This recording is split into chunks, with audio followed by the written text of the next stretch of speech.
আসসালামু আলাইকুম হুজুর, কেমন আছেন? ওয়ালাইকুম আসসালাম। ভালো আছেন?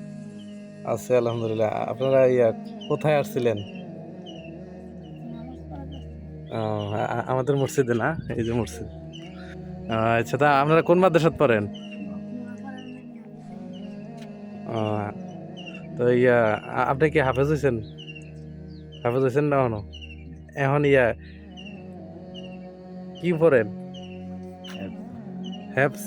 ও, আর আপনি? আমিও হেফজা করি। আপনিও হেফস পড়েন? ও, ইয়া কোন মাদ্রাসা যেন বললেন? নোয়াপাড়ার নানি হাফিজা মাদ্রাসা। ও, আচ্ছা আচ্ছা। আছেন তো ভালোই আপনি? আলহামদুলিল্লাহ। জি, জি, তো দুপুরের খাবার খেয়েছেন? জি, তো এই যে টিফিন বাড়ি দেখা যায়, এটাকে কেন আনছেন? হ্যাঁ। ভাই। ও, আচ্ছা আচ্ছা। তো ঠিক ঠিক আছে, থাকেন, ভালো থাকেন। হ্যাঁ, আসসালামু আলাইকুম।